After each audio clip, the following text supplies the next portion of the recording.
You didn't know that praising God can change everything. Picture David the psalmist pouring out his heart to God. He didn't wait for perfect circumstances. In both joy and sorrow, he found refuge in God's presence. Psalm 16. One shows David acknowledging God as his provider and protector. David kept his eyes on the Lord, saying, "I will not be shaken." With this unwavering focus, he rejoiced and felt secure in God's presence. Isn't that what we all seek? We too can experience peace beyond our circumstances. As we thank our unchanging God, our faith grows stronger. Just like David, we can sing praises in every season. Remember, it's not about the quality of our voices, but our heartfelt response to God's goodness. So let's embrace a lifestyle of praise, knowing it transforms us from within. After all, there's a melody in every heart waiting to be sung. Revelation chapter 5 verses 11 and 12 paints a breathtaking picture. John the writer describes a scene in heaven. He sees a multitude of angels. Their voices rise in unison. They are praising the Lamb who is Jesus. This is a symphony of praise, a chorus of adoration. It is a powerful reminder of the importance of praise in the life of a believer.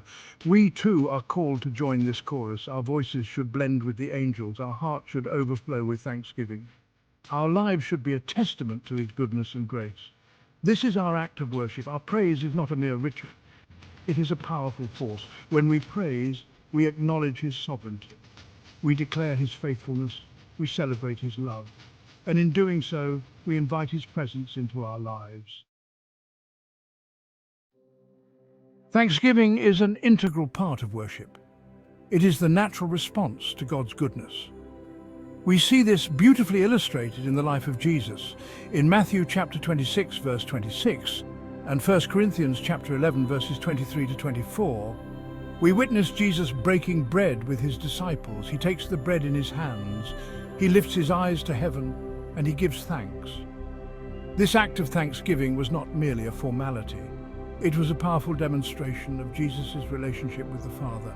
By giving thanks, Jesus acknowledged God's provision.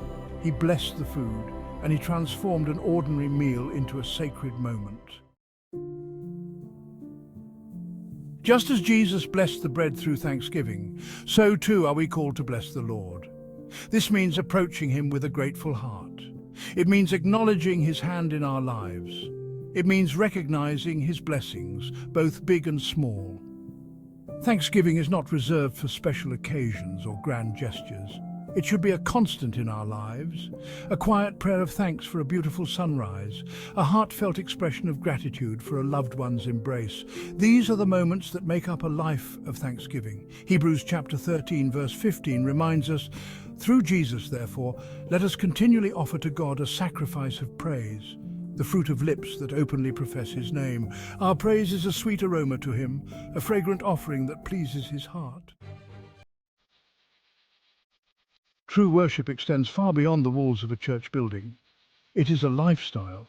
It is woven into the fabric of our everyday lives. It is in the way we love our families. It is in the way we serve our communities. It is in the way we live out our faith. Revelation chapter 11 verses 16 to 17 describe the 24 elders falling down before God's throne, saying, "We give thanks to you, Lord God Almighty, the one who is and who was, because you have taken your great power and have begun to reign." This is the essence of a life lived in worship. It is recognizing God's power and sovereignty in every aspect of our lives. It is surrendering our will to His. It is living each day as an act of obedience and love. Living a life of thanksgiving and worship brings an unshakable joy. This joy is not dependent on our circumstances. It is not fleeting or superficial. It is a deep-seated peace that transcends our trials and triumphs. When we focus on God's goodness, our perspective shifts. Our problems seem smaller. Our burdens feel lighter. We are filled with a sense of hope and optimism, even in the midst of difficulty. This joy is contagious. It spills over into our relationships. It brightens the lives of those around us. And it serves as a powerful testimony to the transforming power of God's love. The enemy wants us to live in defeat. He wants us to be consumed by fear, doubt, and despair. But we have a weapon that is more powerful than any of his schemes: praise. When we choose praise over fear, we are declaring our trust in God. We are acknowledging his power over our circumstances. We are stepping into the victory that he has already won for us. So let our lives be filled with the sound of praise. Let our hearts overflow with thanksgiving. And let us walk in the joy and victory that come from living a life surrendered to God.